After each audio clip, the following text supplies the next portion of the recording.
comenzar hablando con los test de raíz unitaria. ¿Se acuerdan que ayer decíamos que en general las series, lo que yo deseo en series de tiempo es que las series sean estacionarias y ergódicas? Ahora, yo tengo que estudiar si de verdad tengo o no tengo estacionariedad y si tengo la posibilidad de estudiar la ergodicidad, es decir, si tengo presencia de alguna prueba de raíz unitaria, ¿sí? En los test de raíz unitaria uno lo que ve básicamente es tendencia estocástica, pero les decía ayer, tiene que tener claro esto.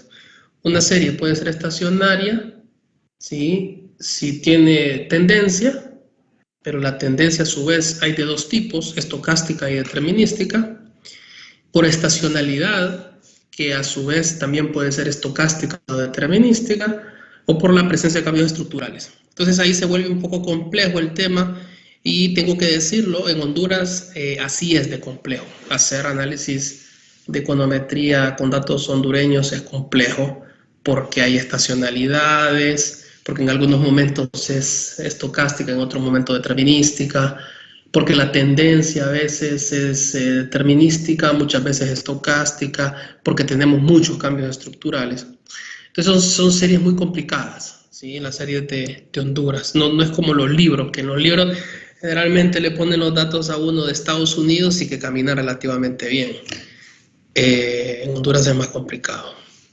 Entonces fíjense que cuando estudiábamos todo el tema de la consistencia de estos estimadores para las pruebas de raíz unitaria, fíjense que la distribución no es normal. Con solo esto, a mí me está diciendo que la inferencia no va a ser estándar. ¿Qué quiero decir con estándar? Que no voy a utilizar los valores críticos de una T-de-student o de una normal o de una chi cuadrado, tal cual nosotros hemos utilizado hasta hace unos días atrás y todo lo que han aprendido en estadística.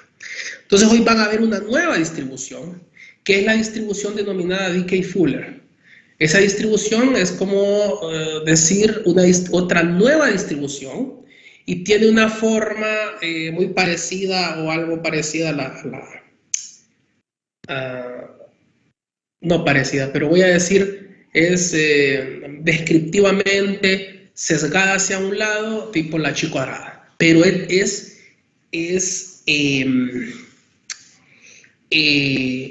no tiene una forma de representación cerrada, ¿sí? Es decir, que continúa en el tiempo y eso la hace complicada. En otras palabras, eso hace que la inferencia sea no estándar, ¿sí?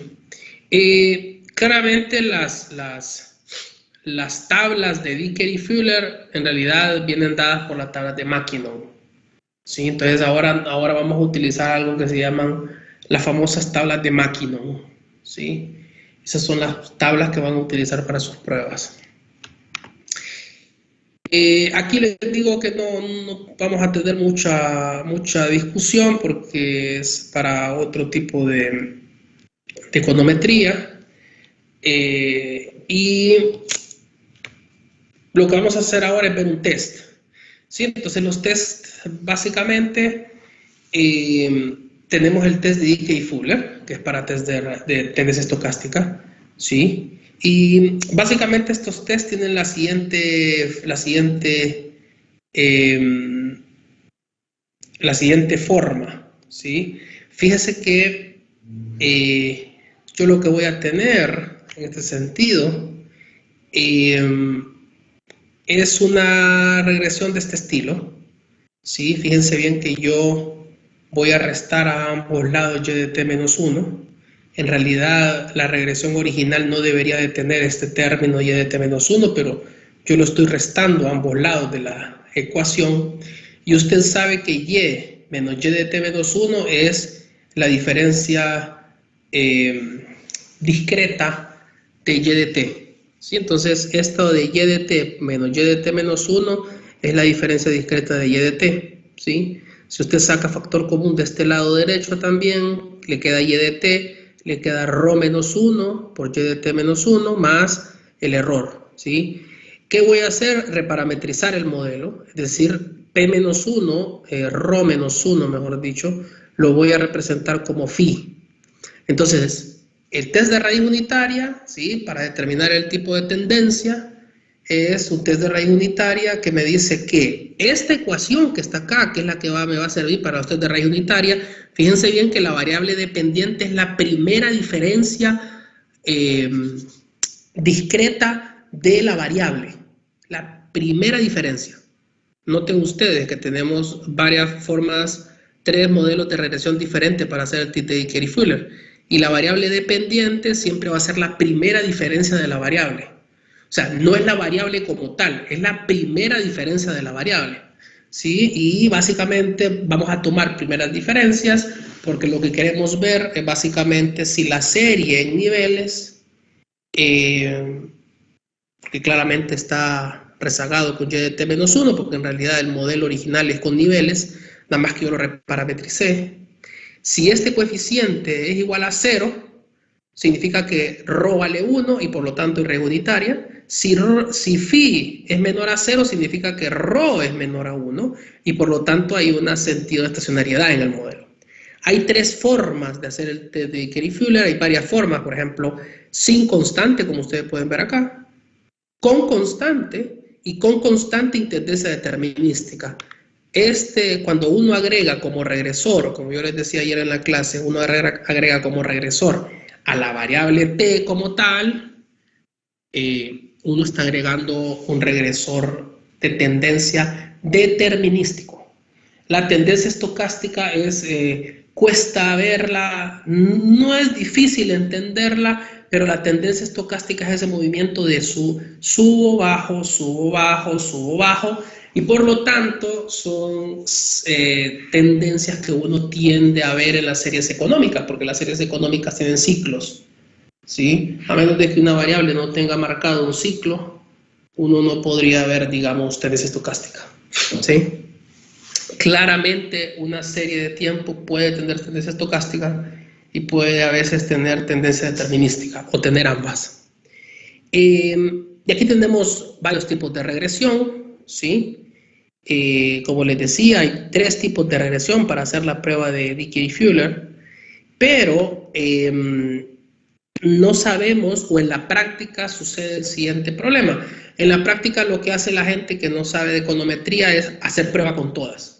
Y hago la prueba y con la que me dé, si me da y si me muestra que hay raíces unitarias, con esa me quedo. Bueno, la prueba no es así. Uno no hace todas las pruebas, sino que uno hace un procedimiento. Y ese procedimiento utiliza la potencia de la prueba. La potencia de la prueba significa cuál de las 3 regresiones tiene más potencia. Lógicamente la que tiene más potencia es la regresión muestral 1, porque la RM1, perdón, la regresión M1, porque es la que tiene menos variables. Entonces, es mucho más potente para verificar el tema de la tendencia. Ese procedimiento es el procedimiento de Doblado, Jenkinson, Sosvía y Rivero. Claramente lo vamos a ver, pero quiero, digamos, primero que tengamos claro que todos los test de raíz unitaria en general van a tener como variable dependiente a la primera diferencia de la variable, ¿sí? La primera siempre va a ser la primera diferencia.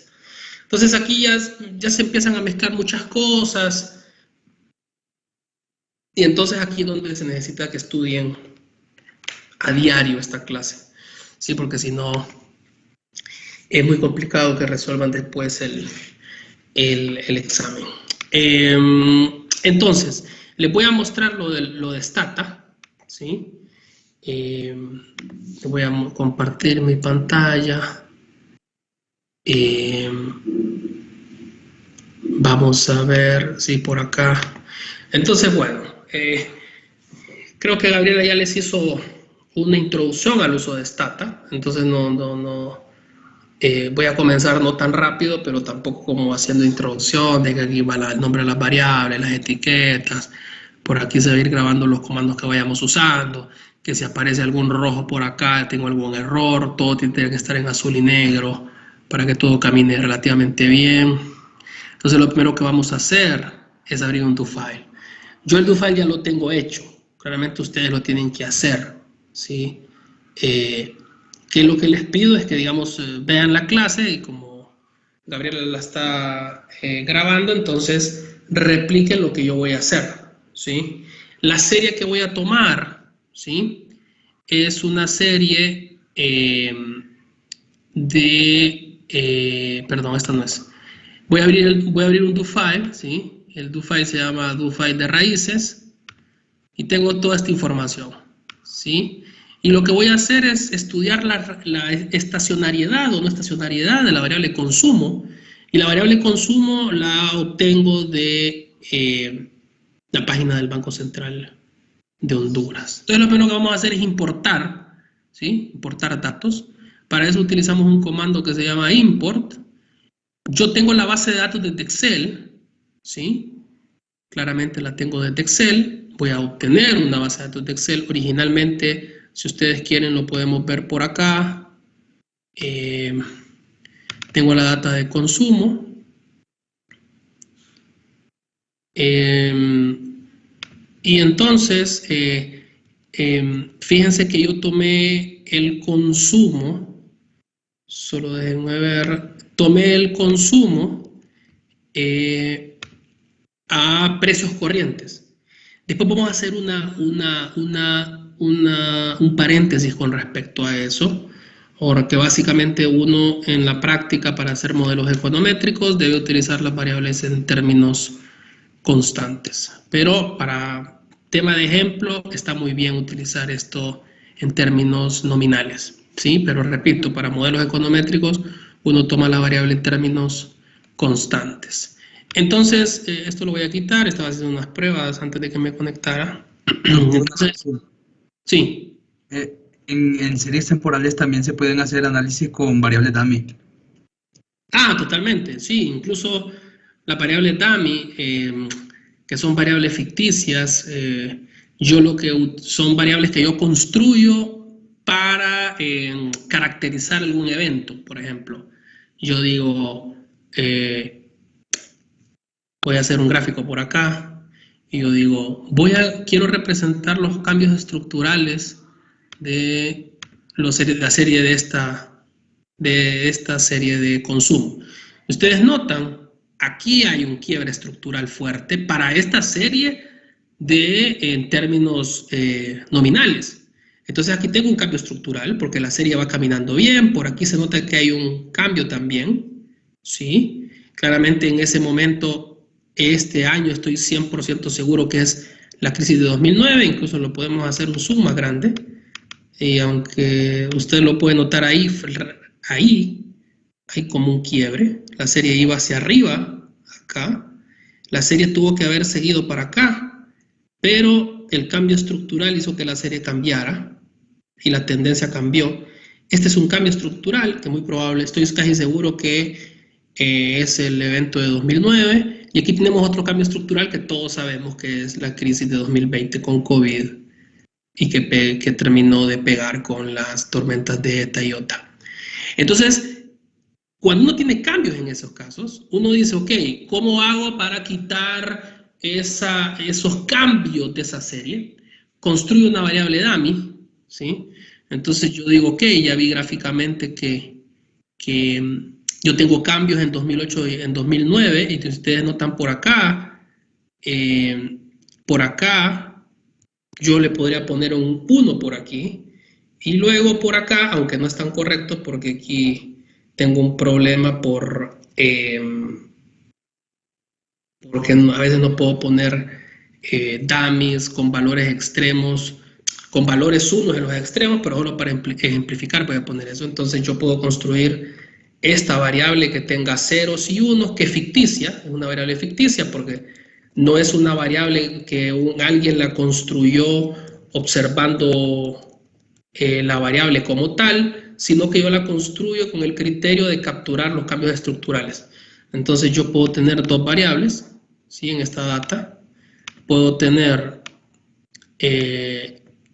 la de consumo como tal y una variable dummy que toma valores de 0 y 1 y que me puede representar digamos, hechos de la serie misma. Y eso lo vamos a utilizar para después, para hacer ejercicios de cambios estructurales, incluso para capturar temas de estacionalidad determinística o incluso para capturar elementos en usted de raíz unitaria. Pero bien, ahí respondí su pregunta. Bueno, les decía que este era el consumo nominal. En realidad, uno debería hacer la prueba con el consumo real. Entonces, déjenme hacer aquí el cambio para aprovechar bien. Aquí lo tengo con consumo nominal. O lo voy a dejar aquí. Voy a ponerle consumo N nominal. Y aquí voy a poner consumo real. ¿Sí? Solo le pongo consumo real. Y por acá, en los datos de Banco Central, que es la página del Banco Central, yo ya lo bajé. Lo que voy a hacer es, voy a tomar la serie de consumo privado, ¿sí? Porque estoy tomando el consumo privado. Claramente esto tiene tendencia a que voy a estudiar algún tipo de función de consumo de Keynes. Entonces tengo la función de consumo del sector privado, la serie de consumo del sector privado a valores constantes. Antes la había tomado en términos nominales o corrientes. Entonces ahora la voy a tomar en términos reales. Lo más correcto es tomarla en términos reales porque estamos excluyendo el efecto inflación. Entonces tengo el consumo nominal, el consumo real, no pasa nada. Fíjense bien que la primera fila tiene los nombres de las variables y hay una columna que se llama tiempo. Le llamo tiempo para representar una serie de tiempo. Estoy queriéndole decir queriendo introducir de que hay un orden, de que el 2000 no lo puedo poner acá y el 2010 no lo puedo poner atrás. Tiene que haber un cierto orden en esto, ¿sí? Entonces, quito esto por acá, regreso a Stata, ¿sí? Y como ya tengo abierto el DoFile por aquí, lo que voy a hacer es importar esa data. Esa data la tengo en la dirección que está entre paréntesis, es decir, esta dirección en su caso va a cambiar, ¿sí? Esta parte que está acá, yo tengo que sustituir, ustedes tienen que sustituirla según donde tenga la base de datos, ¿sí? Incluso yo puedo verificar dónde está eso. ¿Cómo lo hago? Yo sé que lo tengo en la carpeta econometría, toco por acá y aquí más o menos sé que tengo ubicado el archivo, ¿sí? En esta dirección. Si ustedes observan, dice C, User, Josiel, OneDrive, Escritorio, Econometría. Y ustedes se fijan, User, Josiel, OneDrive, Econometría, y de ahí el nombre de la serie. O sea que es fundamental dónde está ubicada la carpeta, ¿sí?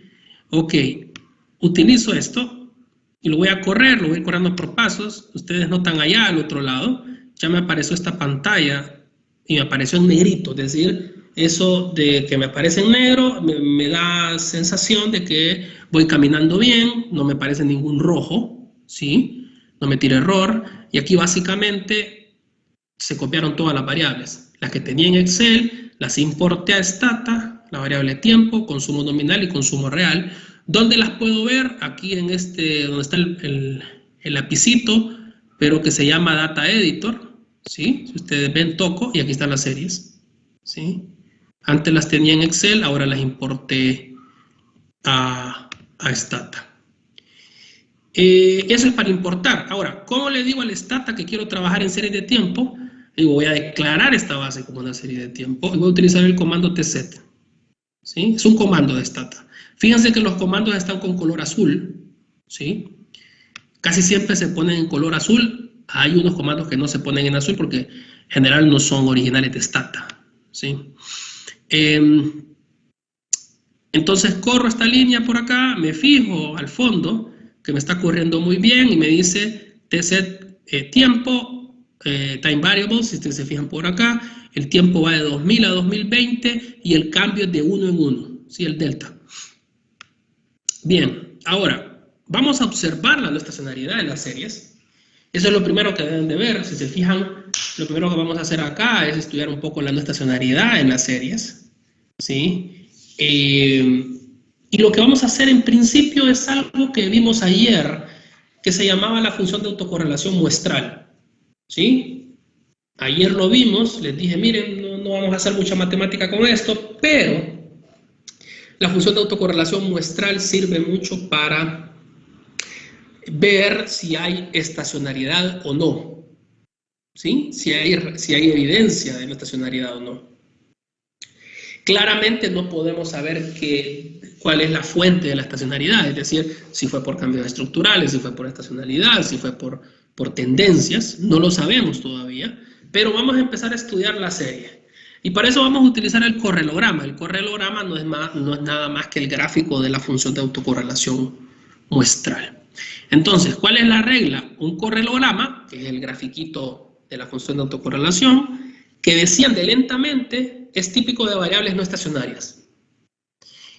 Un correlograma que desciende rápidamente o de forma cuasi aleatoria significa que subo, bajo, pero le tengo que decir cuasi aleatorio porque la serie de tiempo como tal que voy a utilizar no es aleatoria, en el sentido de que tiene un orden, ¿sí? No es IID en ese sentido. Es decir, no estoy diciendo que no pueda ser aleatoria en el sentido económico, sino que no proviene de una muestra. La serie de tiempo no promueve una muestra aleatoria. Entonces, ¿cuál es el comando para un correlograma? ¿Sí? Es ACK. Claramente del tema de autocorrelación, ACK. Entonces, si se fijan, aquí voy a tener un error, no voy a decir cuál es el error, pero quiero mostrarles para que vean cuando ustedes se enfrenten al stata y van a comenzar a tener errores, ¿sí? Entonces, fíjense bien, voy a correr esta línea y me va a dar un error. Lo corro. Cuando lo veo al fondo, aquí, cuando yo veo un rojo, yo sé que estoy en un problema, ¿sí? Entonces estoy en un problema porque el rojo me indica que he cometido un error. Entonces me dice que el consumo tiene una abreviación ambigua. Eso significa que yo tengo varias variables con el mismo nombre, ¿sí? Y que Stata no puede reconocer a cuál se refiere. Si ustedes se fijan acá, yo le puse consumo, pero yo la que tengo que estudiar es consumo real. Y para eso le puse una R por acá. Entonces acá le voy a poner una R. Si yo vuelvo a correr esta línea, ¿sí? Dándole ejecución al do acá, entonces aparece esto. Ya no hay error. Me voy al fondo y si se fijan, corrió bien. Ya no me dio el error porque le puse la R acá. Antes no se la había puesto, ahora se la puse. ¿Y qué me tiró? El gráfico del correlograma. Fíjense, desciende lentamente. No fue que subió y ¡prum! Se cayó acá. O no fue que empezó a ser cuasi aleatorio de esta forma, sino que va bajando lentamente. ¿Ok? Eso me dice a mí, ¿sí? Que la serie, que tengo evidencia que la serie es no estacionaria. ¿Sí? Fíjense cómo baja lentamente el correlograma. Entonces me voy para este lado, lo observo y dice, un correlograma que desciende lentamente es típico de variable no estacionaria. Desciende lentamente. Por lo tanto, yo con el consumo real tengo evidencia de que es no estacionario. Ahora, no sé si es no estacionario por tendencia determinística o estocástica, o porque hay estacionalidad, o porque tienes cambios estructurales. Eso lo vamos a ir viendo al final del curso. Lógicamente esta serie no tiene estacionalidad por construcción, pero no me voy en general en los exámenes yo los pongo a usar series de tiempo trimestrales, entonces no voy a sesgar hasta ahora el por qué digo que no puedo tener estacionalidad. Entonces yo lo incluyo como una de las posibilidades, ¿sí? Ahora, vamos a empezar con test un poco más formales. Este test, si ustedes notan, el correlograma es algo formal, porque vemos el gráfico, vemos la banda, y después de la banda vemos si estamos adentro de la banda. Entonces, ¿qué pasa? Yo necesito una prueba formal. El correlograma no es tan formal en el sentido de que yo estoy viendo un gráfico. Entonces yo necesito algo formal. Algo formal es una prueba de hipótesis. El correlograma no me da esa prueba de hipótesis, por lo tanto no es una prueba formal. Cuando yo digo una prueba formal, es algo que yo diga que el criterio sea que el T crítico de tal cosa o el valor crítico de tal cosa es mayor al de la tabla, entonces yo digo que se rechaza o no se rechaza la hipótesis nula. Sí, esas son las pruebas formales.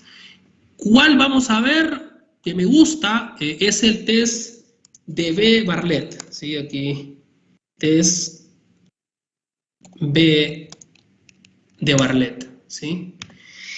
Este es un test interesante porque es formal y nos permite ver si la serie no es estacionaria, si es estacionaria o no rápidamente. Les digo, todavía no puedo saber si es estacionaria porque hay tendencia, porque hay cambios estructurales, o todavía no lo sé. Simplemente voy a saber si la serie es estacionaria o no. ¿Sí? Entonces, ¿cuál es el comando? Es WNTestTB. ¿Sí? Es decir, es una prueba de un test de raíz unitaria, perdón, de un test de estacionariedad, ¿sí? No es de raíz unitaria, aquí todavía no estamos con una raíz unitaria. Si lo he dicho antes, me corrijo, ¿sí? Me disculpan porque no es un test de raíz unitaria esto que está acá.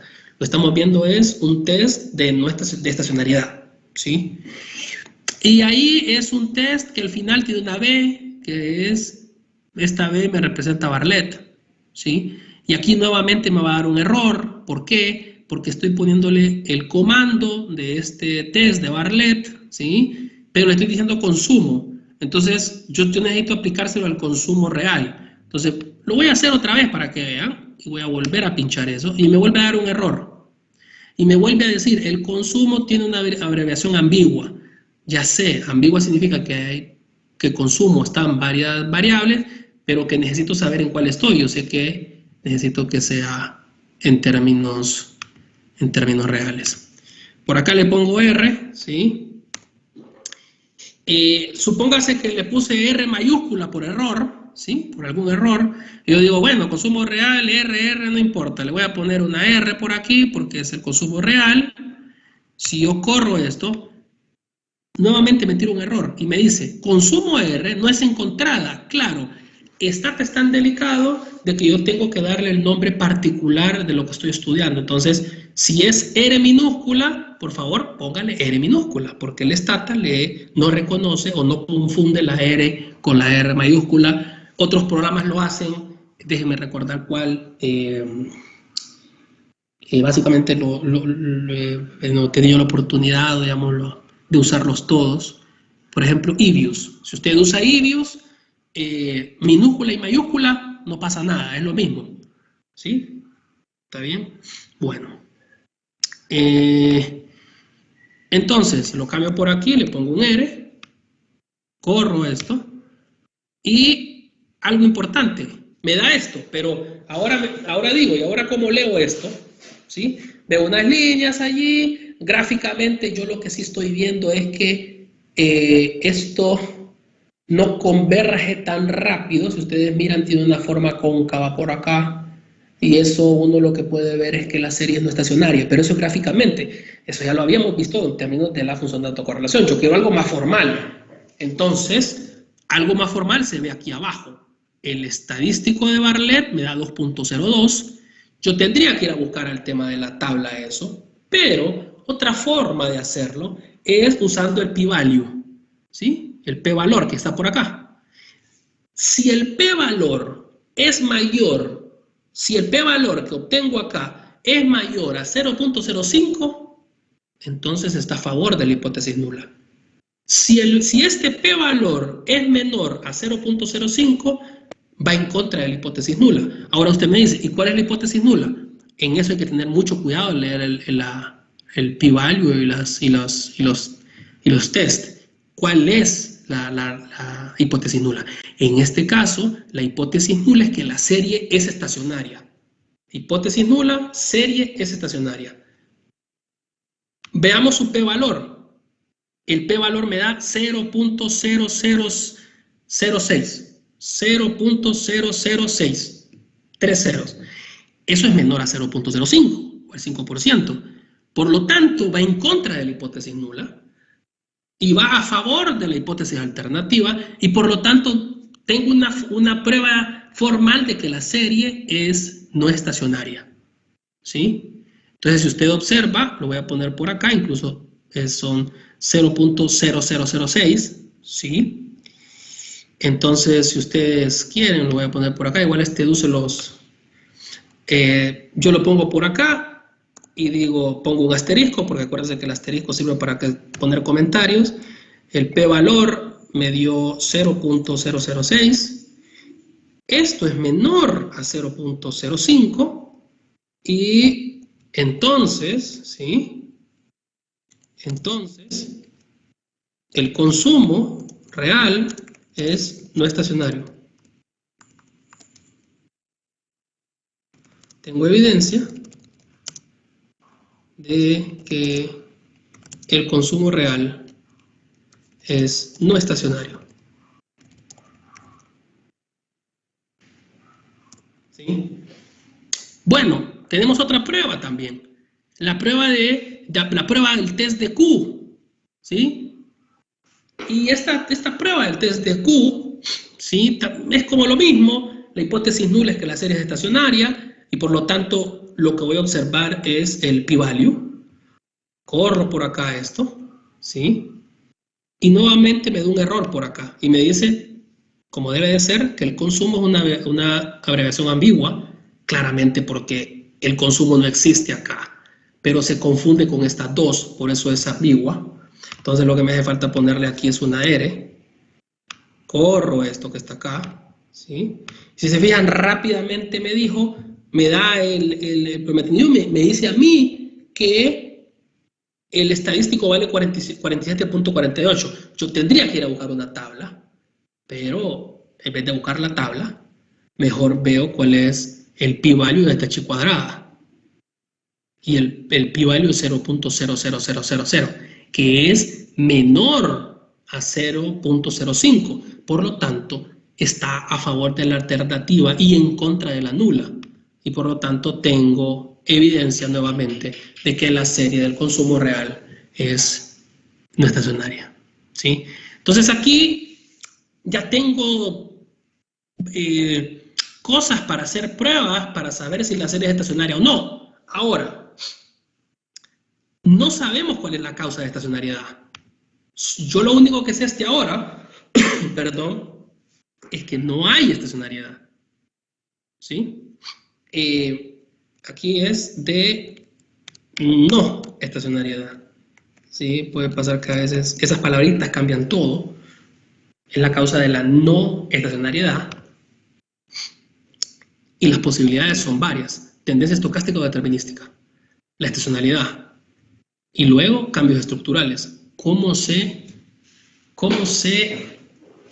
de dónde proviene la no estacionariedad? Esa es la pregunta. Una forma es utilizando los test de raíz unitaria, pero estos test de raíz unitaria solo me van a funcionar los test de raíz unitaria, y le voy a poner una palabra usual, ¿sí? Solo me van a servir para estudiar el tipo de la tendencia, ¿sí? Entonces por acá pongo yo, para saber el tipo de tendencia, incluso lo voy a poner aquí entre comillas, usaremos un test de raíz unitaria, pero no estamos hablando nada de la estacionalidad y tampoco de los cambios estructurales. Por construcción, esta serie que estoy teniendo no tiene estacionalidad. ¿Pero por qué? Porque la serie es anual. Entonces la serie anual no va a tener estacionalidades.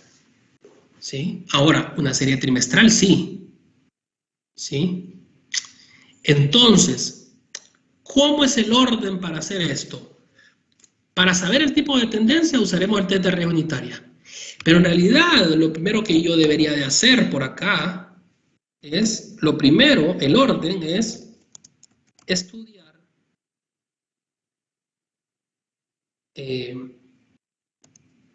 la presencia de cambios estructurales. Esto es lo primero. Lo segundo es estudiar el tipo de estacionalidad. Y el tercero es estudiar el tipo de tendencia. Lo primero que uno debería hacer es estudiar cambios estructurales. Luego estudiar la estacionalidad y por último estudiar la tendencia.